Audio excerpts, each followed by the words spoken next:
Hello, BookTube. This is Alan. I'm going to do Friday reads for you. I've been watching some other BookTubers do the Friday reads, and so I thought I would join and tell you what I'm reading, what I've read. So let's get started. In the morning time, I'm reading the Epistle to the Hebrews by F.F. Bruce. This is the New International Commentary on the New Testament. And it has the famous painting of the angel visiting Mary, where the announcement came that Mary was going to give birth. And the Old Testament, New International Commentary on the Old Testament, is is this one, and two are definitely, so you can tell which one's the New Testament, which one's the Old Testament. So F.F. Bruce also wrote this book, Paul the Apostle, the Heart Set Free. I use this book as a text for a class I took on the Apostle Paul. And it is full photos in here, and it's a very good introduction to the Apostle Paul for those who are interested. And this one was by William B. Erdman's Publishing Company, and it was first published copyright 1977, reprinted in 1984. The New International Commentary on the Book of Hebrews, this one was by Erdman's Publishing Company. It was published in 1990. And the one on the Old Testament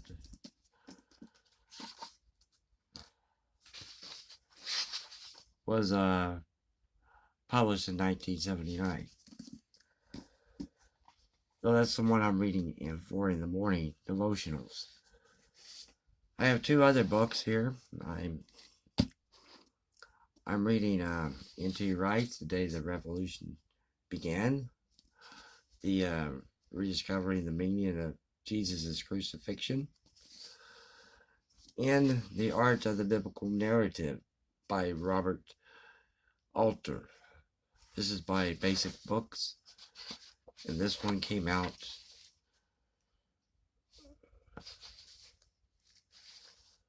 in 2011. It's my first time reading Robert Alter. He has written several books.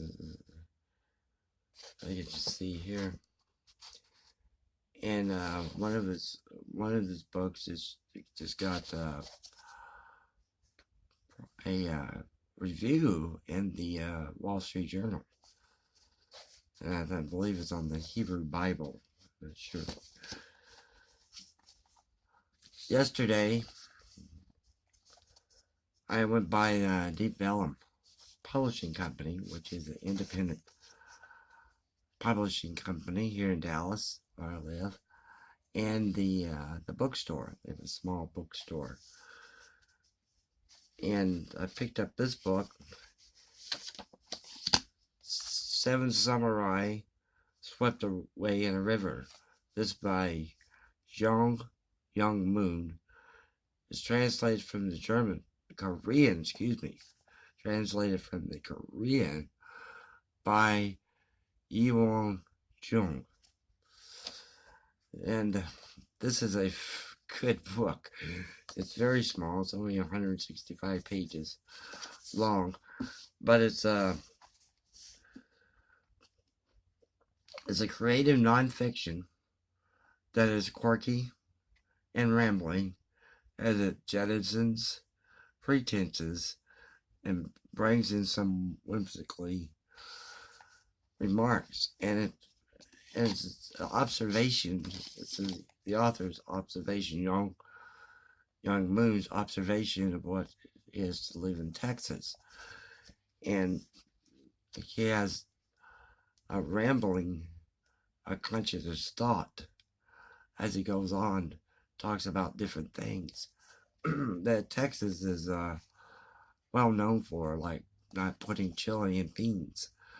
And he'll go on and talk about beans for pages. And then he'll talk about Coke, because in Texas, when we say, "Oh, I'm going to go get a Coke," and someone said, "Oh, what?"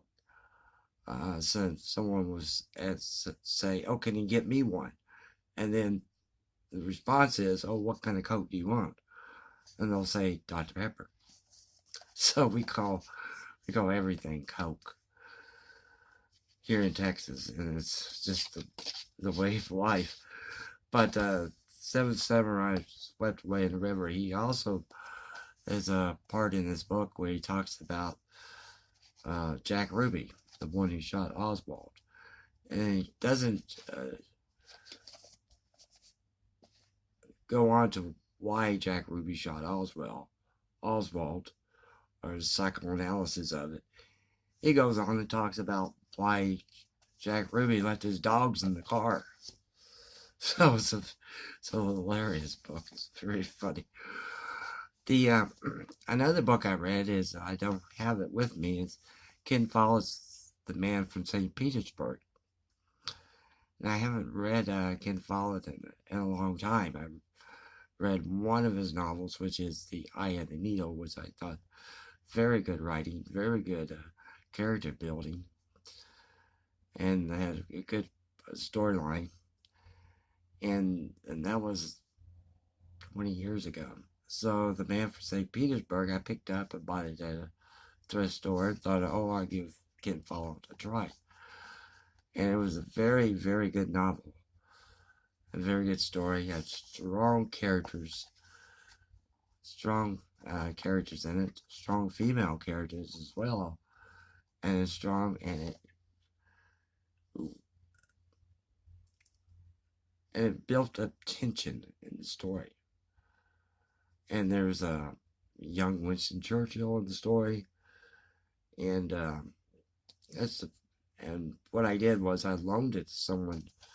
I gave it to someone at work to read, and they just left it there at the job site. So Wednesday, when I was at work, they didn't have the book anymore. The book wasn't there. I guess they took it. So that was a Man from St. Petersburg of Ken Follett. Next, after I finished Seven Samurai Swept Away in a River, I picked this book up, The King and the Golden Mask by Marcel Schwob. This is translated by Kit Trotter, and this is also by Deep Vellum Press. And I'll read you the back of it. First published in France in 1892, never before translated fully into English, The King of the Golden Mask gathers together 21 of Marcel Schwab's cruelest and most erudite tales, melding fantastic with historical fiction. These stories swarm around moments of unexplained violence, both historical and imaginary, often blending the two through Schwab's primary source documents in the fiction, brimming with murder, suicide, royal leprosy, and medieval witchcraft. This collection describes for us historically a test clergyman furtively attending medieval Sabbaths. Protestant galley slaves labored under persecution of Louis XIV, a 10-year-old French Viscountess seeking vengeance for unwilled espousal to a money-grubbing French lord, and the dice-tumbling sons of a Florentine nobleman wandering Europe at the height of the 1374 plague. So, The King of the Golden Mask it's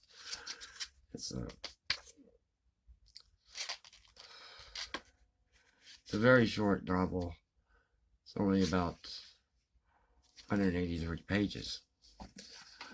I got in mail the other day a book that I ordered, and this is Black Radical, The Life and Times of William Monroe Trotter by Kerri K. Greenidge.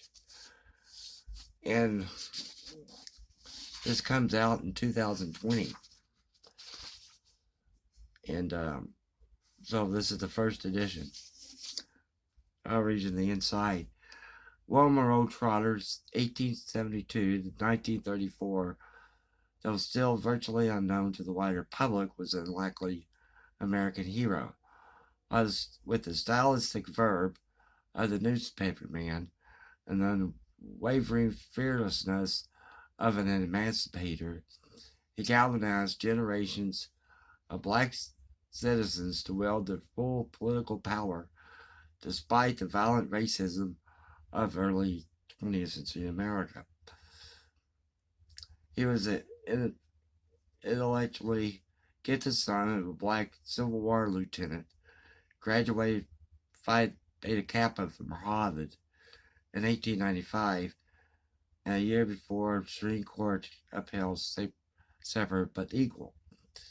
Then in 1901, Trotter founded The Guardian, which quickly became one of the most important newspapers of the national black press. Unafraid to criticize the black elite of which he was a part, Trotter became the foremost advocate for black protest and unflinching public outrage, leading frequent rallies at Faneuil Hall, hosting national demonstrations against screenings of The Birth of a Nation, and lobbying to make lynching a federal crime. As he frequently told readers, the pages of his newspaper will be satisfied with nothing less than our full citizens' rights. So this is his biography. Black Radical, The Life and Times of William Monroe Trotter. This is what the side looks like. Well, that's it for my Friday reads. And I hope you're having a good reading week, and thank you very much, folks.